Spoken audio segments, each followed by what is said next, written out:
Sego, everybody. So here's the third and last set of slides for this week and video. So you'll have a link here to this week's quiz as well, in addition to in the assignment document.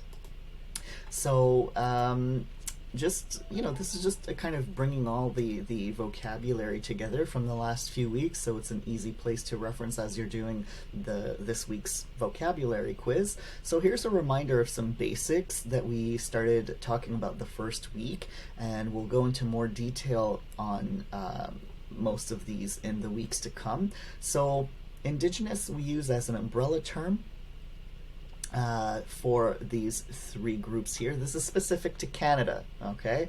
And of course, Indigenous has its own meaning in terms of something that's originating in a place. Here we're referring to people, Indigenous people, okay? I know the course is called Native Peoples. As I say in the outline, that was created before I was here, and it's not a term that's really... It's not something I would call this course these days, but I'm stuck with it for now. So it includes First Nations, and First Nations refers to hundreds of diverse nations and cultures, so including Kanien'kehá:ka, Iu people, sometimes known as Cree, Innu, sometimes known as Montagnais, Mi'kmaq, Anishinaabe, Ojibwe, which are kind of all part of the what's sometimes called Algonquin. Actually, no, Anishinaabe is the umbrella. Sometimes some people use Algonquin. It's tricky. But anyway, so it replaces the word Indian, which was a term that is still used by the federal government, unfortunately. Indigenous also includes Inuit, so it replaces Eskimo, so folks way up north, but also kind of down along the eastern coast, as there was a nice map in Aussie Michelin's video there. And Métis, and this is a term at some point that some of you might choose to learn more about. It's complex and complicated. Chelsea Vowell has a chapter about Métis identity and some of the controversy there, but the way that we're going to use it is the kind of one that's most commonly accepted across Canada, and referring to the descendants of a culture that kind of came into creation.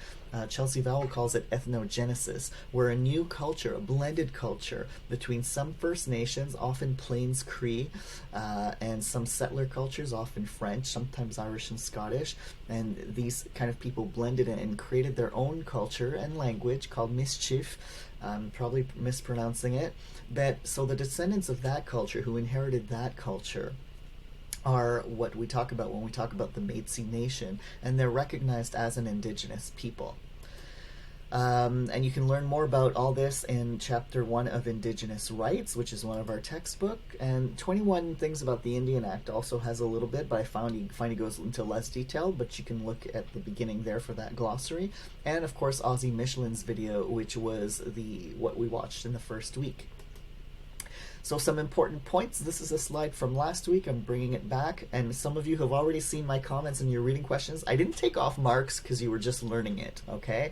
And at the beginning I'll just be giving reminders, but eventually in a few weeks I'm going to start taking points off when people don't capitalize Indigenous, because when we're writing in English we capitalize all these other nations: Canadian, Korean, Ugandan, even larger groups like European, North American, African, South American, Asian. We capitalize all of these. So out of respect, we also capitalize Indigenous. Peoples with an S, which we talked a bit last week, and again, it's a reminder that there are many peoples or cultures or nations. We're going to avoid Indian out of respect, except when we're talking about things like the Indian Act, or saying, well, this is a term that people used to use at the federal level, or if we're reading something by somebody who calls themselves that, it's okay to say, well, this person calls themselves an Indian, but we're not going to refer to people.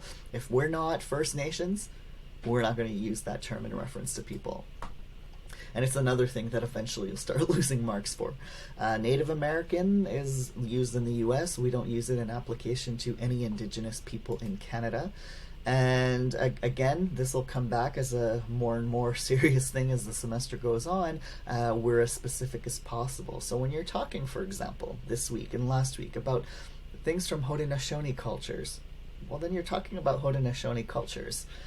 You're not talking about indigenous people at large. Just as in if you're talking about the realities of people who are from Vietnam, you wouldn't be talking about Asian realities, you'd be talking about Vietnamese, right?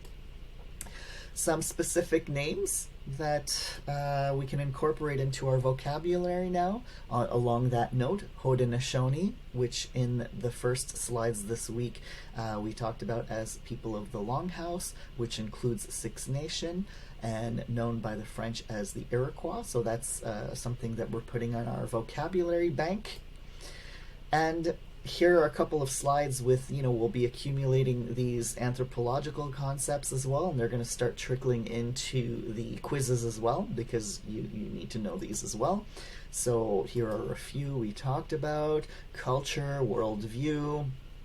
These terms are going to come up all semester because we're talking about cultures, which anthropologically are beliefs and practices learned and shared by a group, and that is very closely related to worldview. So each culture has its own worldview. Each individual has their own worldview, which it comes from the cultures they're exposed to and their life experience and their position in their own society.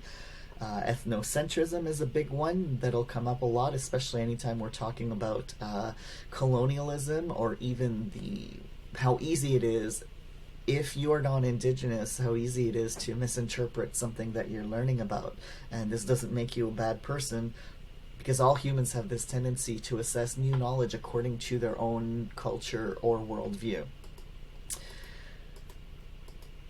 And last slide here, I think this is the last one. You'll forgive me if I'm wrong, right? Right. So myth, all right, this is very relevant for this week's material on stories.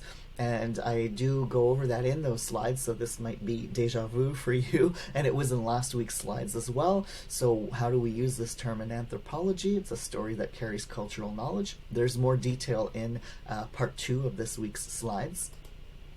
Political organization. So when we learn, some of you might choose the option to learn about Haudenosaunee political organization, for example. Every society has some way of, organizing their power relations and decision making. And cultural adaptation hasn't come up a lot yet, but that'll come up when we start learning about different life ways and how people have adapted to particular environments.